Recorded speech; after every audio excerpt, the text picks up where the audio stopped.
Professor Shahzad Saifi Lahore کا ایک بریلوی عالم ہے، اس کی کیسٹ میرے پاس موجود ہے. وہ کہتا ہے کہ ہمارے پیر عبد القادر جیلانی کا خیمہ جہنم کے کنارے پہ لگا ہوا ہوگا. لا حول ولا قوت الا باللہ.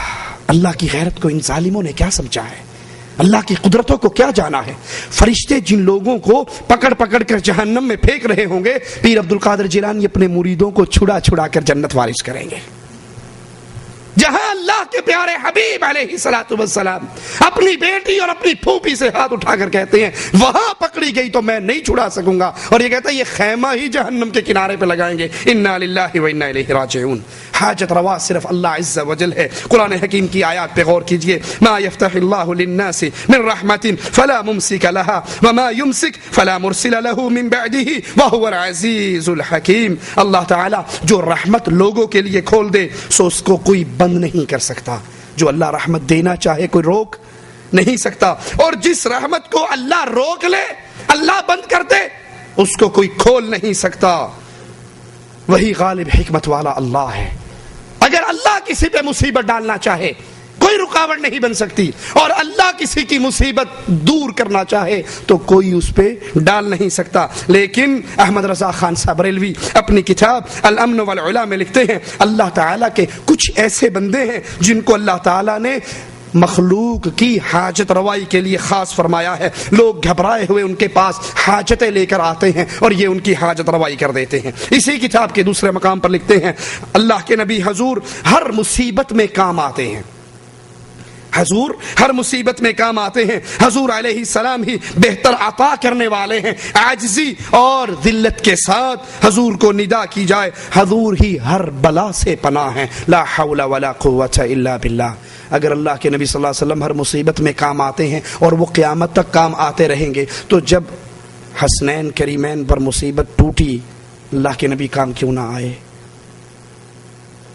اہل بیت سے کتنی محبت تھی نبی کو، حسن و حسین سے کتنی محبت تھی. ان کے ماتھے کو چوما کرتے تھے، ان کو پیار کیا کرتے تھے. اگر نماز کے دوران وہ آپ پر بیٹھ جاتے اپنے سجدے کو لمبا کر لیا کرتے تھے. ممبر پہ کھڑے ہیں جمعہ پڑھا رہے ہیں، حسنین نانا کی آواز سن کے باہر نکلتے ہیں، ٹھوکر لگتی ہے نیچے گرتے ہیں. ممبر سے اتر کے حسنین کو اپنے سینے سے لگاتے ہیں اور کہتے اللہ میں حسن و حسین سے پیار کرتا ہوں، تو بھی حسن و حسین سے پیار کر. فرمایا میرے یہ بیٹے اللہ کی جنت میں نوجوانوں کے سردار ہوں گے. ان پہ مصیبت آئی یا نہ آئی، ان کی پوری اولاد پہ مصیبت آئی یا نہ آئی، تو رسول اللہ صلی اللہ علیہ وسلم اس مصیبت میں ان کے کام کیوں نہ آئے. اسی طرح ملفوظات احمد رضا خان بریلوی کے اندر یہی عقیدہ بیان کرتے ہیں. صفحہ نمبر 369 ہے کہ رسول کریم صلی اللہ علیہ وسلم یہ مصیبتیں دور کرتے ہیں، یہ پریشانیاں دور کرتے ہیں، اور باقی بزرگوں کو بھی یہی اتھارٹی ہیں. حالانکہ ہمیں قرآن کی تعلیم یہی ہے کہ ساری مصیبتوں کو دور کرنے والا ایک اللہ عز و جل ہے. فرماتے ہیں حضور اقدس خزانہ سر الہی اور جائے نفاذ حکم خدا ہے. رب العزت نے اپنے کرم کے خزانے، اپنی نعمتوں کے خان حضور کے قبضے میں کر دیے ہیں. جس کو چاہے دیں، جس کو چاہے نہ دیں، کوئی حکم نافذ نہیں ہوتا مگر حضور کے دربار سے. اللہ کا ہر حکم نعوذ باللہ ثم نعوذ باللہ حضور کے دربار پہ اترتا ہے، پھر یہاں سے آرڈر جاری ہوتا ہے. ایک ذاکر کی تقریر میں سن رہا، وہ ذاکر کہنے لگا کہ اللہ کی تقدیر کے جتنے معاملات ہیں وہ سارے پہلے حسین کے گھر پہ نازل ہوتے ہیں. لا حول ولا قوت الا باللہ. پھر اس نے اپنی شکل بنائی ظالم نے کہ اللہ کا حکم حسین کے دروازے پہ کھڑا ہوتا ہے اور پھر پوچھتا ہے حسین کدھر جاؤں، اور حسین حکم فرماتے ہیں اللہ کا حکم حسین کے حکم کا محتاج. امام حسین کی زیارت مطلقہ میں سرکار کی زری کے سامنے کھڑے ہو کے یہ کہنا پڑتا ہے کہ اے اکبر کے بابا میں گواہی دے رہا ہوں اراؤدۃ الرب فی مقادیر امورہ تحبط الیکم وتصدر من بیوتکم، کہ اللہ کی تقدیری معاملات کے جتنے ارادے ہیں وہ پہلے تم پہ نازل ہوتے ہیں پھر تمہارے گھر سے صادر ہوتے ہیں.